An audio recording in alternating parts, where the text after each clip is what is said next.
Mais pour commencer, Martin Pfister l'a annoncé ce jeudi, l'armée suisse va bel et bien acquérir 6 drones Hermès 900 de fabrication israélienne, malgré les nombreux défauts de ceux-ci. Pour le nouveau conseiller fédéral en charge de la défense, d'une part, le montant déjà investi, quelques 240 millions, ne pourrait pas être récupéré, et même partiellement, et d'autre part, la Suisse ne saurait se passer d'engins de reconnaissance pour assurer sa sécurité. L'armée recevra donc prochainement ces engins sans pilote, mais aussi sans système de dégivrage, sans système de décollage et atterrissage en cas de brouillard et sans système d'évitement automatique. On va en parler avec vous, lieutenant-colonel Karl-Heinz Sinebnit. Bonsoir. Bonsoir, monsieur. Vous êtes le suppléant du commandant de la place d'armes de Bure. Oui, le commandant, c'est le colonel EMG Oper Hansli. Il vous salue bien, il peut malheureusement pas être là ce soir. Il est actuellement mobilisé à la Schubertiade, où il supervise la sécurité de l'événement. Comme vous savez, cette année, ça a lieu en Valais, oui. donc des débordements sont pas du tout exclus, alors.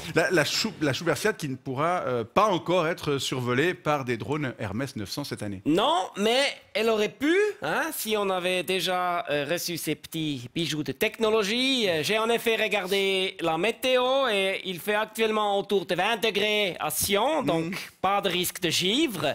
Il y a non plus pas du brouillard, hein, donc ça veut dire que le drone il aurait pu décoller. Et puis, il y a plusieurs hélicoptères disponibles au Valais, hein, puisque c'est pas encore la saison du ski. Ça veut dire il y a quelques-uns qui auraient sans doute pu escorter le drone jusqu'à 4000 mètres d'altitude pour éviter qu'il entre en collision avec des autres aéronefs, comme pour exemple un parapente ou le jet de Christian Constantin. Oui, alors, je le répète, hein, pas de système d'évitement automatique, pas de système de dégivrage, pas de système de décollage indépendant du GPS. Ça paraît quand même assez dingue. Et la Confédération assume tous ses défauts. Ouais, des défauts, il faut pas être trop dur, hein, non plus. Bah, Vous savez, non mais vous savez, c'est un drone, le Hermès 900, qui est destiné à la surveillance. Oui. La surveillance, par exemple, des groupuscules terroristes, dont on sait très bien qu'ils sont très très peu actifs quand il y a du brouillard. Oui, à cause de leur barbe. Qui supportent mal l'humidité.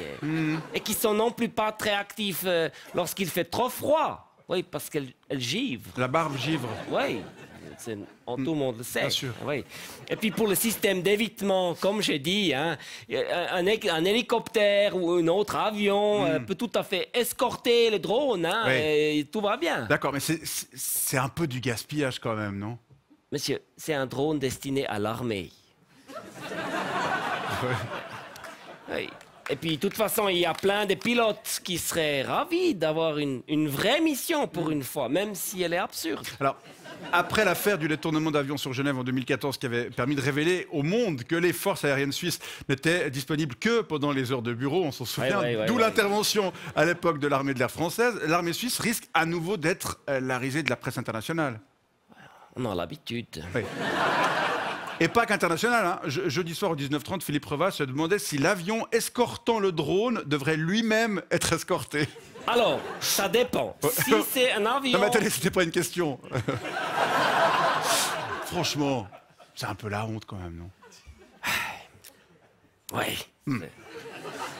En plus, quand on sait qu'on a sûrement de nouveau payé trop cher, hein, et quand on sait que ces drones ils sont fabriqués par une entreprise qui fournit des armes pour conduire le génocide pour conduire l'opération antiterroriste à Gaza. Non, en effet, c'est la honte. C'est la honte. Mais ma foi, qu'est-ce que vous voulez, hein? Le contrat, il a été signé en 2015. Ma foi, maintenant, il faut faire qu'est-ce qu'il y a écrit dans le contrat. Oui, mais bon, vous auriez pu... comme ça, les contrats. Vous auriez pu signer un contrat, après, il faut faire qu'est-ce qu'il y a dans le contrat. D'accord, mais vous auriez pu choisir un modèle plus adapté et un peu plus efficace à l'époque de signer le contrat. Mais vous savez, le problème, c'est que on n'a pas fait la guerre depuis 1847. Et à l'époque, il n'y avait pas des drones. Il n'y avait pas. Hein. Alors, nous, on ne sait pas très bien qu'est-ce que ça veut dire efficace en termes d'armement aérien. Hein. Oui, c'est comme si vous n'êtes jamais sorti dans une boîte de nuit, par exemple, et qu'un soir, quelqu'un vous y invite. Alors, c'est fort probable que vous n'allez pas mettre les habits adéquats et que tout le monde va se foutre de votre gueule. Hein. Je sais de quoi je parle. Et puis, il faut prendre aussi les choses du bon côté, un petit peu relativiser. Hein. S'il y a certaines personnes qui se moquent de nous ou certains pays qui se moquent de nous, ça peut créer une forme de sympathie chez d'autres. Hein. Ouais, comme quand la maîtresse elle a envie de protéger le petit gros que tout le monde tyrannise dans la cour de récréation. Je sais de quoi je parle. Bon, on se réjouit de voir si ce programme à 240 millions trouvera tout de même une quelconque utilité au sein des forces aériennes. 240 millions pour l'instant. Oui. Oui, parce que je ne sais pas si on a négocié dans le contrat un prix fixe qui n'est pas fixe, comme pour le F-35. Bon, lieutenant-colonel Ilem Nit, merci pour ces explications. On verra et bonne soirée. Merci beaucoup.